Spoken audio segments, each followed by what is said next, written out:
Sebuah kisah mahakarya terbaik dari Esa Mintarja yang sangat populer di masanya, berlatar belakang kerajaan Singasari. Dengan bangga kami persembahkan kepada sahabat Permata TV tercinta semuanya, dengan judul Kisah Pelangi di Langit Singasari.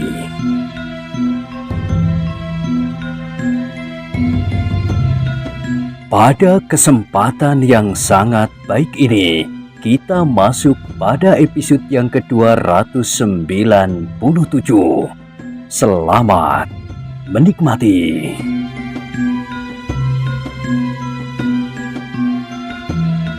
Pada episode sebelumnya telah diceritakan, orang-orang yang ada di dalam bilik itu seakan-akan tersadar dari lamunan mereka. Hampir mereka tidak percaya melihat apa yang telah terjadi, dan mereka masih juga berdiam diri ketika mereka melihat Ken Arok menggandeng Kepu Ijo keluar dari ruangan itu. "Aku hormati kau, Kepu Ijo," bisik Ken Arok. "Pada saat terakhir, kau adalah seorang yang paling jantan yang pernah aku lihat. Jangan memuji. Setiap pujian kini sudah tidak berarti lagi bagiku. Selama ini, aku selalu mabuk oleh segala macam sanjungan, pujian dan sikap yang berpura-pura. Tetapi sekarang aku sudah tidak memerlukannya lagi. Aku tidak memuji, tetapi aku kagum melihat kenyataan ini. Aku kira, selama kau tidak akan ada seorang pun yang dapat melakukannya. Seandainya aku yang mengalaminya, mungkin aku akan berbuat lain. Mungkin lari dan mungkin membunuh diri." Kepu Ijo tidak menyahut. Sekali ia berpaling memandang dua orang prajurit yang mengikutinya beberapa langkah di belakangnya. Salah seorang dari mereka berkata, "Kita tempatkan Kepu Ijo di bilik sebelah ruang perbendaharaan. Menurut perintah, ia akan tetap ditahan di dalam istana." "Persetan!" Kepu Ijo menggeram. Ken Arok sama sekali tidak menyahut, tetapi di bawahnya Kepu Ijo itu berbelok ke kiri, menyusur serambi belakang, kemudian melampaui sebuah longgangan dan naik ke bilik perbendaharaan.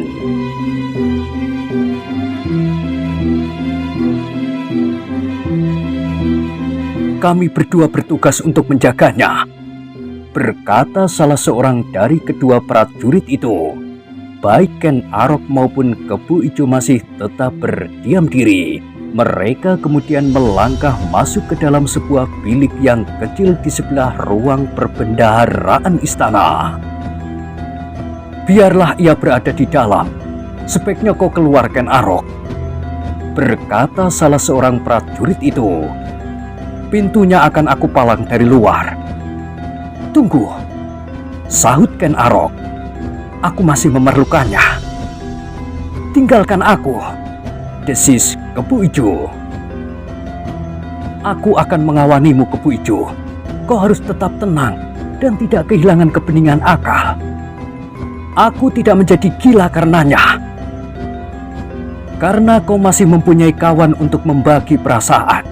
Karena itu, aku akan tinggal di sini. Seseorang yang dalam keadaan gelap mudah mempunyai angan-angan yang bukan-bukan. Aku menyadari keadaanku, Ken Arok. Aku telah menduga bahwa tidak ada hukuman lain yang lebih pantas bagiku selain hukuman mati. Kau sudah mulai berputus asa." Kata-kata Ken Arok terputus ketika ia mendengar prajurit di luar berkata, "Ken Arok, tinggalkan ia sendiri." "Tunggu, aku masih berbicara." "Tinggalkan aku," desis Kepu Ijo. "Tidak, Kepu Ijo. Apalagi agaknya kau sudah mulai berputus asa. Sikap yang demikian adalah tanda-tanda yang kurang baik. Putus asa bagimu dalam keadaan ini adalah langkah pertama menuju kepada bunuh diri." Kepu Ijo termenung sejenak. Tiba-tiba ia menyahut, "Itu akan lebih baik daripada aku mati di tiang gantungan, apalagi di alun-alun atau di bawah pintu gerbang.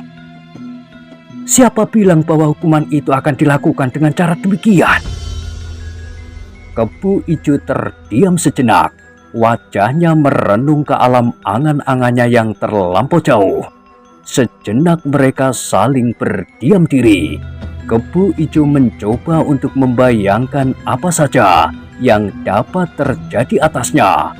Sedang Ken Arok dengan berdebar-debar memperhatikan perkembangan perasaan Kebu Ijo.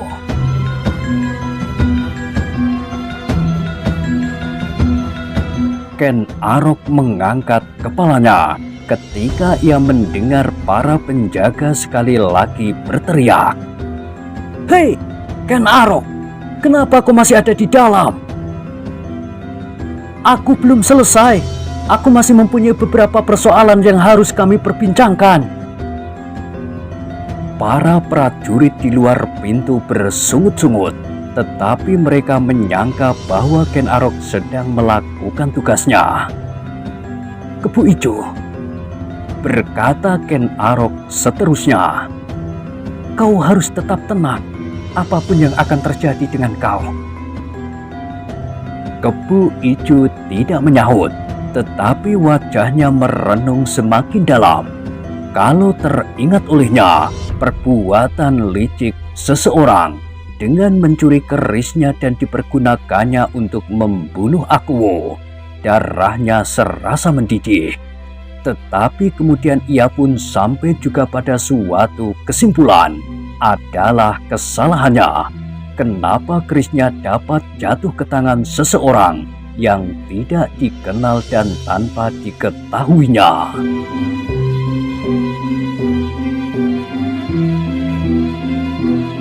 Sejenak terbayang jenis-jenis hukuman yang dapat dilakukan atasnya apabila para pemimpin di Tumapel menetapkan hukuman mati atasnya. Ia dapat digantung di alun-alun, di bawah gerbang depan istana, di muka rakyat Tumapel, ditusuk dengan keris di atas sebuah panggungan yang juga disaksikan oleh rakyat, atau disapu sampai mati.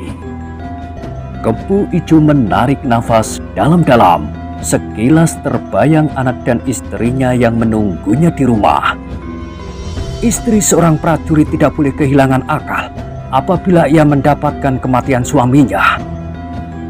Geram Kebu Ijo di dalam hatinya. Tetapi ternyata aku tidak mati di peperangan. Dan meskipun ia istri seorang prajurit, maka ketahanan hatinya pasti akan runtuh juga apabila ia melihat suaminya tergantung di alun-alun, atau di bawah regel besar istana, atau ditusuk dengan keris sampai mati, apalagi disapu. Aku kira lebih baik aku mati, Ken Arok. Tiba-tiba ia berdesis. Ken Arok terkejut. Kenapa? Aku akan menjadi gila apabila di alun-alun besok aku dapat melihat istri dan anakku menangisi aku sebelum aku digantung. Desis Ken Arok. Kau membayangkan yang bukan-bukan. Meskipun seandainya kau dihukum mati, kau pun harus menengadahkan dadamu sebagai laki-laki jantan. Tetapi aku tidak akan dapat melakukannya apabila istri dan anakku hadir untuk melihat dan mendapat kesempatan bertemu untuk yang terakhir. Ken Arok tidak menjawab, tetapi ditundukkannya kepalanya dalam-dalam. Bagaimana pertimbanganmu, Ken Arok? Tetapi aku tidak yakin bahwa kau akan dihukum mati. Kebu Ijo menggelengkan kepalanya. Tidak ada seorang pun yang menghendaki aku terlepas dari hukuman ini. Karena itu, aku harus menjalani. Ken Arok merenung sejenak, kemudian katanya, "Aku akan melihat apakah yang dibicarakan oleh para pemimpin yang 7 itu sekarang." Kebu Ijo tidak menyahut. Mungkin hal itu dilakukan secara rahasia, tetapi aku akan berusaha. Terserahlah kepadamu. Aku minta diri sebentar, Tetapi jangan kau biarkan angan-anganmu membubung ke segala arah tanpa terkendali. Mungkin kau akan terjerumus ke dalam suatu sikap yang keliru. Kebu Ijo tidak menyahut. Tenanglah, aku akan segera kembali. Beritahukan kepadaku, kalau mereka mengambil keputusan untuk menghukum aku mati, lebih baik dilakukan sekarang di tempat tertutup ini daripada di tempat terbuka. Aku akan melihatnya. Ken Arok pun kemudian meninggalkan tempat itu. Dicobanya untuk mendekati tempat para pemimpin yang sedang bersidang.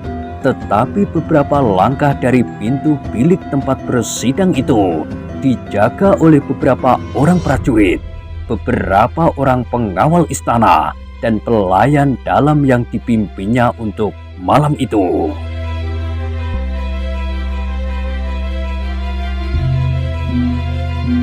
Sejenak Ken Arok menjadi ragu-ragu, namun kemudian ia berjalan mendekat. Beberapa orang prajurit memandangnya dengan penuh pertanyaan pula, dan para pengawal istana menjadi berdebar-debar. "Aku perlu dengan orang-orangku," berkata Ken Arok kepada pemimpin prajurit yang bertugas di tempat itu. Orang itu menganggukkan kepalanya. "Silahkanlah." Ken Arok memanggil orang-orangnya dengan isyarat tangannya. Kemudian setelah mereka berkumpul diberinya mereka beberapa peringatan. Lalu katanya, "Kembalilah ke tempatmu. Aku akan menghadap Witantra." "Mereka sedang bersidang," jawab salah seorang dari mereka. "Tidak seorang pun diperkenankan mendekat. Tetapi aku adalah orang yang khusus. Akulah yang menangkap Kebu Ijo." Orang itu mengangguk-anggukkan kepalanya. Sesaat ia berpaling kepada pemimpin prajurit dan pegawai istana yang bertugas. "Aku akan berbicara dengan orang itu," desis Ken Arok. Ternyata kesibukan Ken Arok itu mempengaruhi perasaan pemimpin prajurit itu. Agaknya Ken Arok memang sedang melakukan tugas yang penting. "Mintalah izin langsung kepada mereka. Apakah kau diizinkan masuk ke tempat sidang itu?" berkata pemimpin pengawal istana. "Aku tidak akan ikut bersidang. Itu bukan tugasku." "Iya, lalu apa kepentinganmu?" bertanya pemimpin prajurit. "Aku akan menyampaikan beberapa laporan saja." Pemimpin prajurit dan pengawal istana yang sedang bertugas itu saling berpandangan sejenak. Mereka tidak mengerti apakah mereka dapat melarang atau mengizinkan, karena Ken Arok sendiri saat itu sedang memimpin sekelompok pelayan dalam yang sedang bertugas pula. Sejenak kemudian pemimpin prajurit itu berkata, "Terserahlah kepadamu. Ketuklah pintu dan sampaikan maksudmu." Ken Arok tidak menjawab. Ia pun menjadi ragu-ragu sejenak. Namun ia pun kemudian melangkah mendekati pintu. Para petugas yang berada beberapa langkah di depan pintu itu melihat Ken Arok berdiri tepat di muka pintu. Mereka melihat Ken Arok beberapa kali mengetuk, tetapi pintu itu tidak segera terbuka. Namun sebenarnya Ken Arok sama sekali tidak mengetuk pintu. Para penjaga yang berdiri beberapa langkah daripadanya hanya melihat tangannya bergerak-gerak, tetapi tangan itu sama sekali tidak menyentuh pintu bilik. Dengan demikian ia dapat mengelabuhi para penjaga termasuk orang-orangnya sendiri. Yang dilakukan sebenarnya adalah berusaha mendengar pembicaraan di dalam bilik itu. Betapa lembutnya, namun telinganya yang tajam berhasil menangkap beberapa patah kata daripadanya.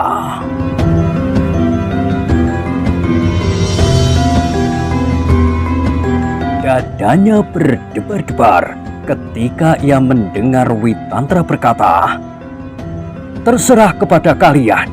Aku tetap pada pendirianku. Kebo Ijo tidak bersalah.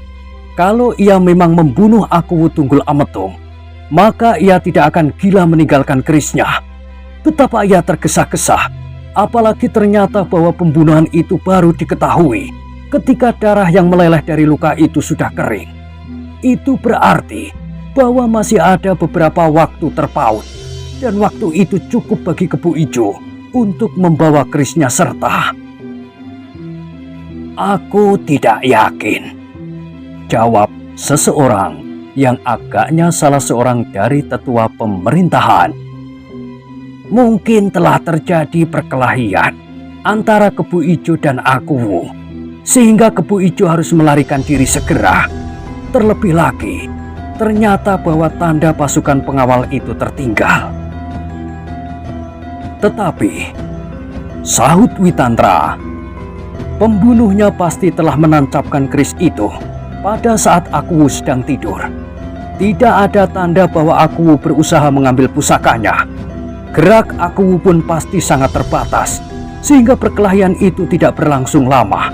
Waktu yang kemudian cukup banyak bagi Kebo Ijo untuk membawa keris itu.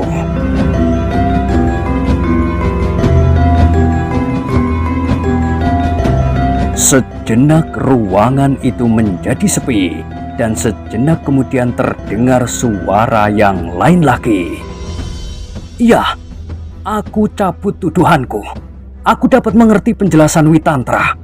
Kebo Ijo yang sudah demikian berani dan berhati-hati, sehingga dapat mencapai bilik Akuwu Tunggul Ametung, pasti tidak akan membuat kesalahan yang bodoh. Keris itu pasti tidak akan tertinggal, apalagi masih tetap di dada Akuwu. Sedangkan tidak seorang pun yang segera mengetahui pembunuhan itu. Seandainya ia tergesa-gesa meninggalkan bilik itu, maka ia masih mendapat kesempatan untuk mengambil kerisnya kembali. Sekali lagi ruangan itu menjadi sepi, namun kesepian itu telah mendebarkan jantung Ken Arok. Dalam kesepian yang demikian itu, maka setiap orang akan mendapat kesempatan berpikir dengan bening, apalagi ketika ia kemudian mendengar seseorang berdesis di dalam bilik itu. Maka aku adalah orang yang ketiga yang menyadari kebodohan kita. Seperti yang kita kehendaki selama ini, mengambil keputusan tanpa prasangka dan tanpa pilih bulu. Ternyata kita sudah dipengaruhi oleh sikap, kebiasaan dan watak Kebo Ijo yang tidak kita sukai. Namun akhirnya, aku menyadari kesalahan itu, dan aku mencoba menempatkan persoalan ini sewajarnya, dengan melepaskan prasangka dan kebencian yang ada di dalam diri kita. Suara itu berhenti sejenak, lalu katanya, terserahlah kepada kita yang tujuh. Masih ada 4 orang yang dapat menentukan pendiriannya. Ketika suasana di dalam bilik itu menjadi sepi kembali, Ken Arok merasa bahwa ia harus cepat bertindak. Kalau setiap orang di dalam bilik itu kemudian dipengaruhi oleh sikap Witantra yang telah menjalar kepada 2 orang lainnya, maka keadaannya akan menjadi terlampau jelek baginya. Masih ada saksi yang hidup yang akan dapat mempengaruhi keadaan. Kemudian ia menyesal bahwa ia tidak membunuh saja sama sekali cantrik yang melepasnya pergi di padepokan Empu Gandring, meskipun ada kemungkinan cantrik itu sudah tidak mengenalnya.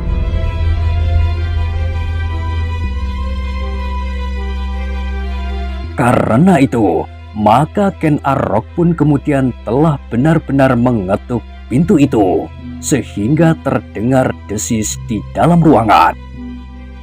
Siapa? Aku, Ken Arok. Terdengar langkah mendekat pintu, kemudian terdengar palang pintu terangkat, dan pintu itu pun terbuka.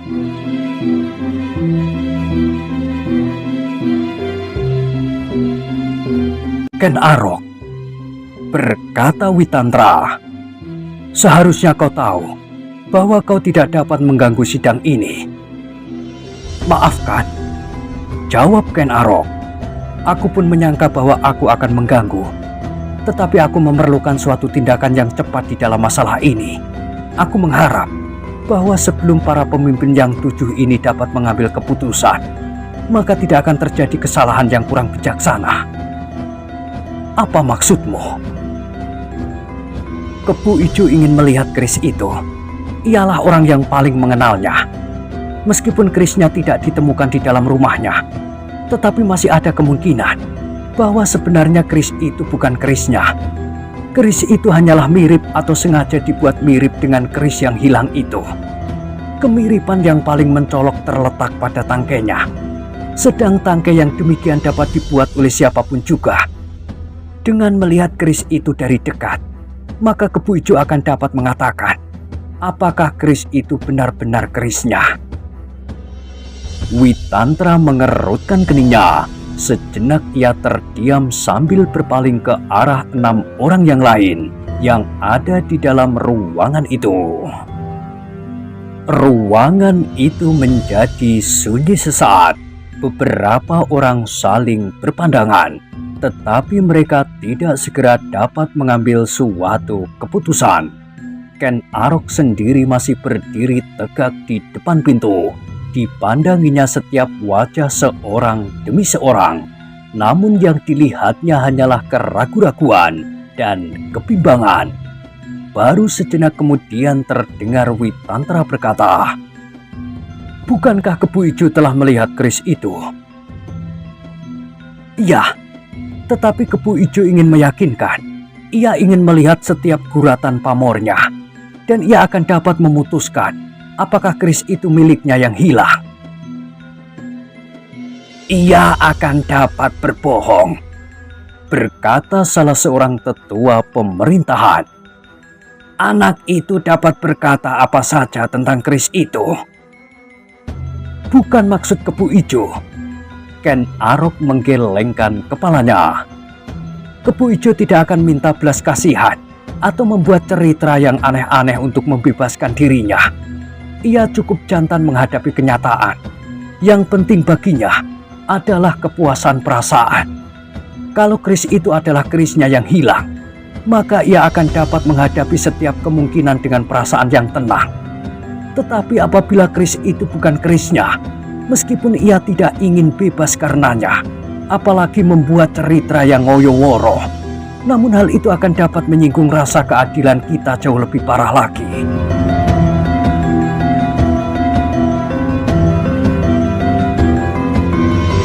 Ken Arok berhenti sejenak. Tetapi itu bukan berarti suatu pengakuan bahwa seandainya keris itu benar-benar kerisnya, ia telah melakukan pembunuhan. Tetapi bahwa kehilafannya dan hilangnya pusaka itu dari rumahnya adalah suatu kesalahan yang harus ditebusnya dengan nyawanya. Ketika Ken Arok terdiam, maka sekali lagi ruangan itu menjadi senyap. Beberapa orang menundukkan kepalanya dan beberapa orang yang lain menjadi semakin ragu-ragu. "Aku tidak berkeberatan." Tiba-tiba Witantra berdesis. "Aku juga tidak berkeberatan," sahut yang seorang. Seorang yang lain mengangguk-anggukkan kepalanya sambil berkata, "Aku juga tidak. Tetapi siapa yang bertanggung jawab apabila terjadi sesuatu?" Ken Arok mengangkat dadanya. "Akulah yang akan bertanggung jawab. Aku adalah sahabatnya. Aku akan menghadapinya apabila ia mencoba mempergunakan senjata itu untuk melakukan perlawanan. Tetapi sekali lagi aku ingin menjelaskan bahwa Kepu Ijo cukup jantan menghadapi kenyataan ini. Kenyataan yang tidak terduga-duga." Sesaat orang-orang di dalam bilik itu menjadi tegang. Mereka saling berpandangan.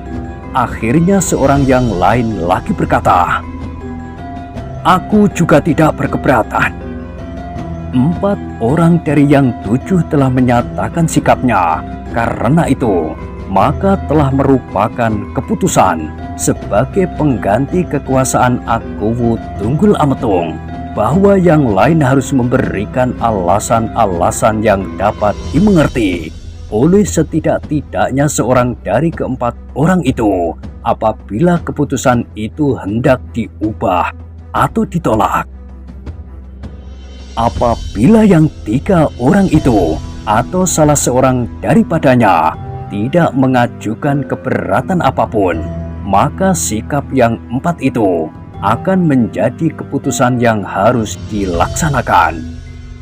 Demikianlah, karena tidak ada seorang pun yang berkeberatan, maka orang yang menyimpan keris itu berkata, "Baiklah, aku akan menyerahkan keris itu kepadamu, Ken Arok. Kaulah yang akan bertanggung jawab." "Aku akan bertanggung jawab," sahut Ken Arok. Maka keris itu pun segera diambilnya dan diserahkannya kepada Ken Arok. "Hati-hatilah, keris ini merupakan barang bukti. Ya, aku menjadi taruhan bahwa keris ini tidak akan hilang."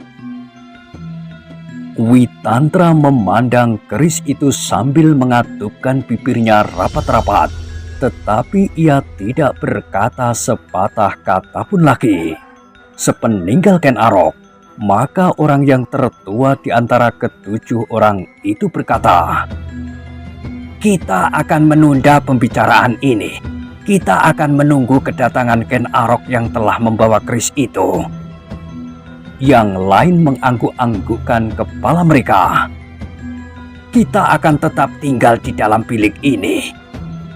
"Ya," jawab yang lain, "kita akan tetap tinggal di sini."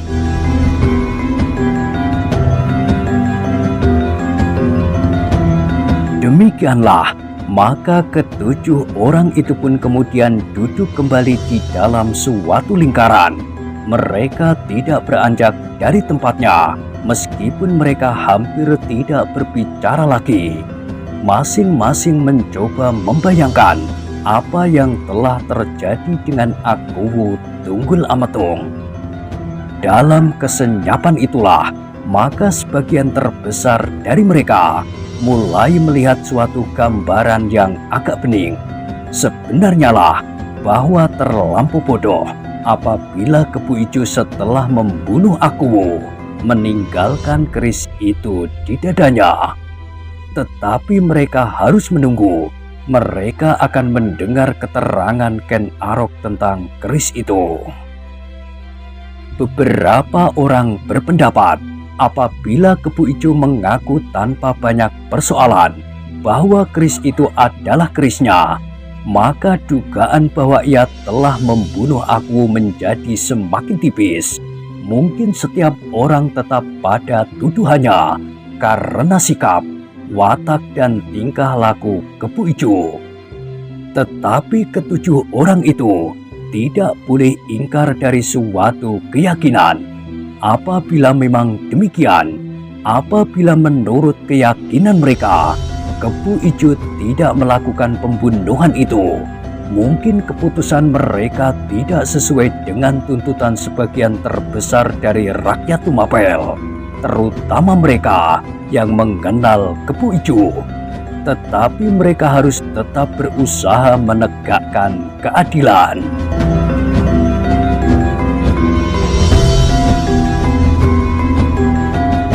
Seperti juga Witantra telah berkorban perasaan untuk mempertahankan keyakinannya, meskipun ia tahu bahwa setiap orang akan menganggapnya berpihak karena Kepu Ijo adalah adik seperguruannya.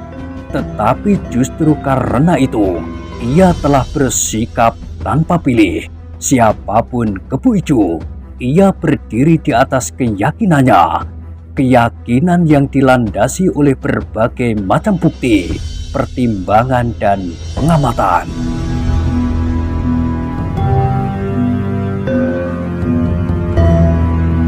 Dalam pada itu Ken Arok pun pergi dengan tergesa-gesa ke bilik Kepu Ijo. Kedua penjaga yang menungguinya menjadi ragu-ragu untuk mengizinkannya masuk kembali ke dalam bilik itu. "Aku tidak sedang bermain-main," desis Ken Arok. "Aku adalah pimpinan pelayan dalam yang bertugas kali ini. Sadarilah itu. Kalau kau melihat bahwa aku membawa keris yang telah tertancap ke dalam dada aku ini, kau pasti dapat mengerti bahwa kalian tidak berhak melarang aku masuk." Kedua penjaga itu berpandangan sejenak. Kemudian yang tua di antara keduanya menganggukkan kepalanya sambil berkata, "Silakanlah, tetapi jangan terlampau lama. Kami berdualah yang kali ini bertanggung jawab atas tawanan ini." Aku tidak menyangkal, tetapi aku pun sedang menjalankan tugas. Palang pintu bilik itu pun kemudian diangkat, dan Ken Arok pun masuk ke dalamnya dengan nafas terengah-engah. Kepu Ijo menjadi cemas melihat kedatangan Ken Arok yang tergesa-gesa itu, sehingga ia pun bertanya dengan serta-merta, "Apa kata mereka, Ken Arok?" Namun ia terkejut melihat Ken Arok membawa keris itu. "Buat apa kau bawa keris itu?" "Aku meminjamnya, Kepu Ijo. Aku masih ingin meyakinkan, apakah keris ini benar-benar kerisku yang ada padamu."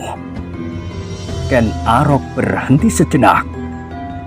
"Dan ternyata bahwa keris ini benar kerisku itu." Kepu Ijo menundukkan kepalanya, katanya perlahan-lahan, "Dan kau percaya juga bahwa aku telah membunuh aku dengan keris ini?" Ken Arok menggelengkan kepalanya. "Tidak, Kepu Ijo. Aku tidak percaya bahwa kau telah melakukannya." Kepu Ijo mengangkat wajahnya, matanya memancarkan sepercik sinar. Terdengar ia berkata, "Itulah yang aku perlukan darimu, Ken Arok. Aku berterima kasih bahwa masih ada orang yang dapat melihat kebenaran. Tetapi apakah keputusan yang diambil oleh para pemimpin yang 7 itu?" Ken Arok menelan ludahnya. Beberapa saat ia berdiam diri sambil menundukkan kepalanya. Kepu Ijo menarik nafas dalam-dalam.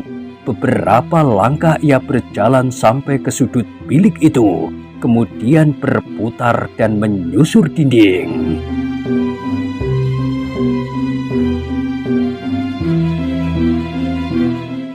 Nah, bagaimanakah kisah selanjutnya?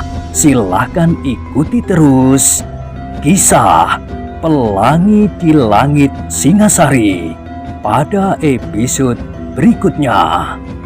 Sampai jumpa.